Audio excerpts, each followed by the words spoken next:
बर' बिजोंनि फरायसालिफोराव दासिमबो फरा बिजाबफोरखौ मोनजोबनो हायाखै। बे जेंनाखौ लानानै एबसुनि मोनसे हानजाया क'क्राझार जिल्ला बेंगिरिनिसिम मोनसे गोसोखां बिलाइ गथायदों। खौरांगिरिनि सिगाङाव गोबां बाथ्रा बुंथिदों बे आयदानि सायाव मिरु एबसुनि आफादगिरि खोरोमदावारि बिथाङा। बिथां खोरोमदावारिया बुंदों दि थाबैनो जाय बर' बिजोंनि फरायसालिफोराव फरा बिजाब मोनाखै बेखौ थाबैनो होफुंनांगौ होननानै दाबि दैखांदों बिथां खोरोमदावारिया।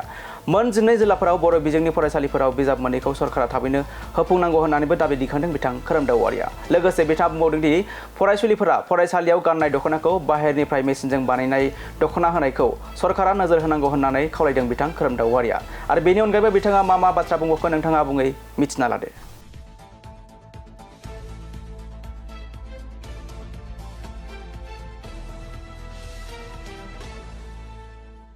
আজি আমি নিখিল বৰ ছাত্ৰ সন্থাৰ পৰা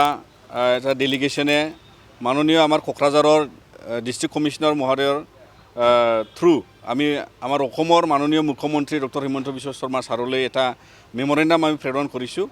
আৰু আমাৰ মূল ইছ্যুটো হ'ল যে যোৱা আমি 8 তাৰিখত আপোনালোকৰ দ্বাৰা আমি গোটেই অসমত যি বড়ো মাধ্যমৰ স্কুলত যেহেতু টেক্সট বুকৰ মানে নাটনি চলি আছে আৰু এইটো বিষয় লৈ আমি যোৱা 18 মেলৈকে বাট চাইছিলোঁ আৰু আমি দেখিবলৈ পালোঁ এতিয়া যে 18 মে যোৱা 18 মেলৈকে আৰু তাৰ পিছৰ দিনাৰ পৰা যি ডেটা আমি ওলাইছোঁ ইয়াৰ যি আৰু 12খন ডিষ্ট্ৰিক্টৰ আমাৰ বড়ো মাধ্যমৰ কিতাপ আজিলৈকে মানে সেইটো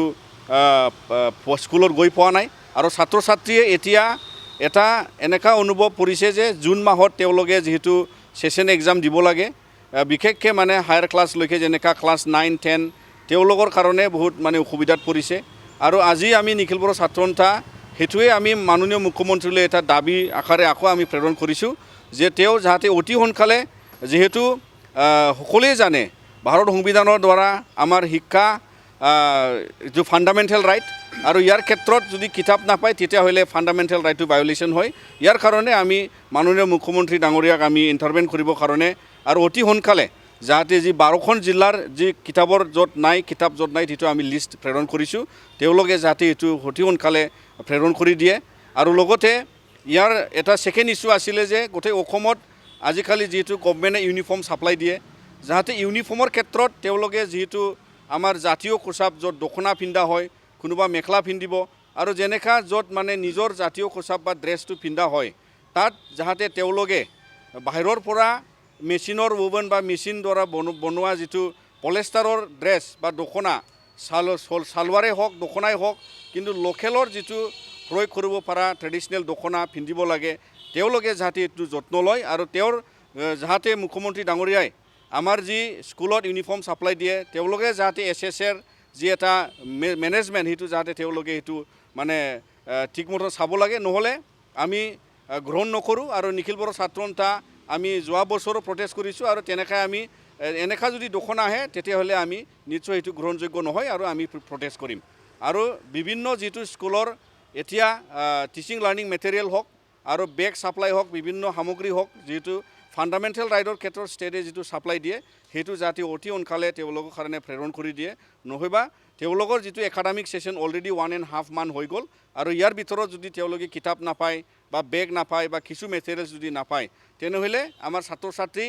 আজিৰ যুগত আৰ্টিফিচিয়েল ইণ্টেলিজেঞ্চ মেচিন লাৰ্ণিঙৰ যদি জ্ঞান প্ৰাপ্ত কৰিব লাগে কিন্তু সেই জ্ঞানৰ আওতাত যদি তেওঁলোকে বেছিক কনচেপ্ট বা বেছিক নলেজটো পাবৰ কাৰণে যদি সক্ষম নহয় তেতিয়াহ'লে আমি আৰু পিছপৰাই থাকিম আৰু আমি এনেকা এটা পৰ্যায়লৈকে যে বাচ্চা বা ল'ৰা ছোৱালী আজিৰ যুগতো মানে তেওঁলোকৰ এটা মনোভাৱ হৈ থাকে যে কিতাপ নাপালে আমি স্কুলত কিয় যাম। তো এনেকা এটা মনোভাৱ যাতে আমাক ইয়াত ড্ৰপ আউটটো যাতে বাঢ়াই নিদিয়ে বা ড্ৰপ আউটৰ সংখ্যা যাতে বাঢ়ি নাযায় ইয়াৰ ক্ষেত্ৰত আমি নিখিল বৰ ছাত্ৰ সন্থা ইয়াৰ কাৰণে আমি চিৰিয়াছলি অসম চৰকাৰক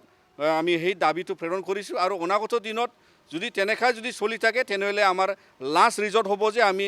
হাইকোৰ্টত চাপিব লাগিব আমি কেছ দিব লাগিব যিহেতু ফাণ্ডামেণ্টেল ৰাইটৰ ভায়োলেশ্যনৰ ক্ষেত্ৰত